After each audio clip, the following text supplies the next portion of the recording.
नमस्कार दर्शकवृन्द, मेरो नाम रन्जु गौतम। आज हजुरहरू समक्ष एउटा छोटो अनि मिठो कथा लिएर उपस्थित भइसकेको छु। आदरणीय दर्शकवृन्द, एक गरिब किसान दो बाटोमा बसेर माला बेच्नका लागि कराइरहेका थिए।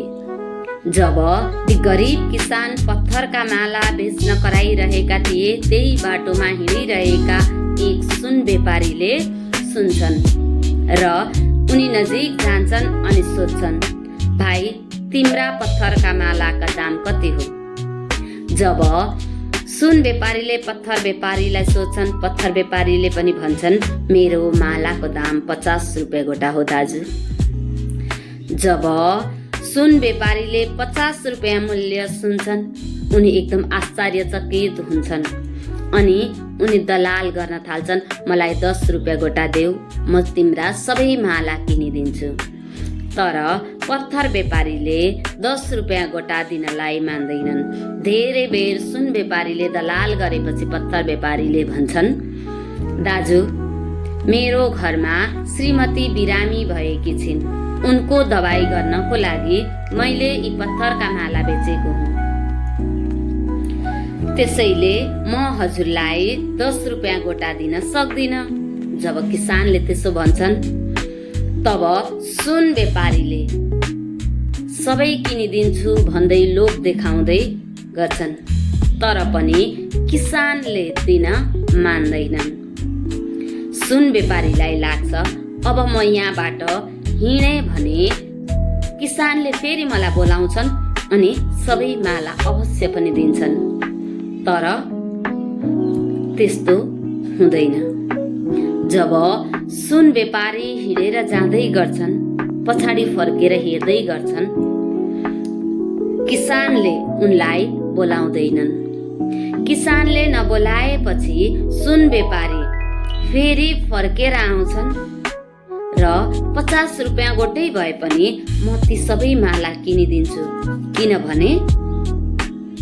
किनभने सुन व्यापारीलाई थाहा थियो ती माला त पत्थरका होइनन्, ती माला त हिराका हुन्।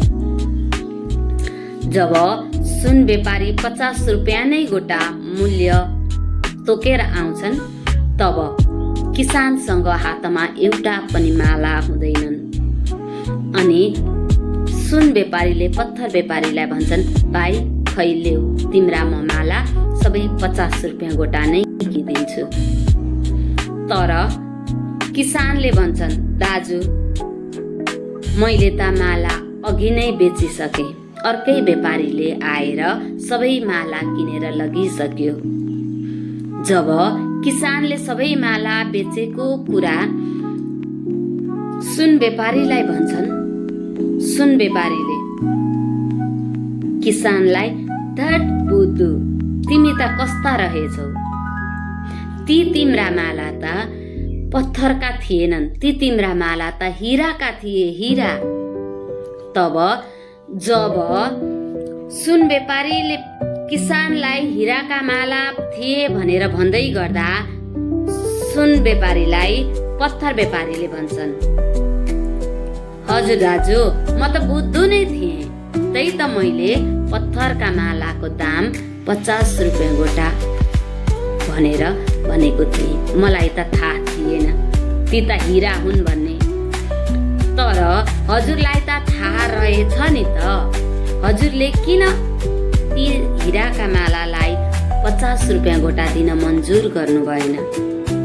हजुर जस्तै चिज चिन्ने अर्को व्यापारीले तिनै हिराका मालालाई मैले 50 रुपियाँ भन्दै गर्दा 100 रुपियाँ दिएर सबै माला लगिसके।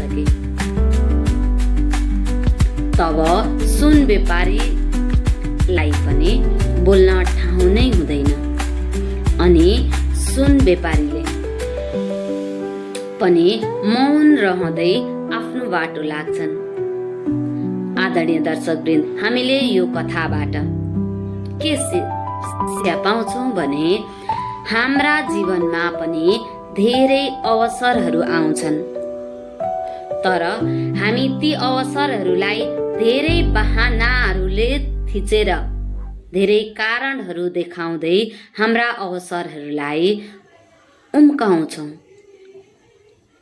र हाम्रा जब अवसरहरू सकिन्छन् तब हाम्रो पछुताउनु बाहेक केही पनि सिवाय रहँदैन।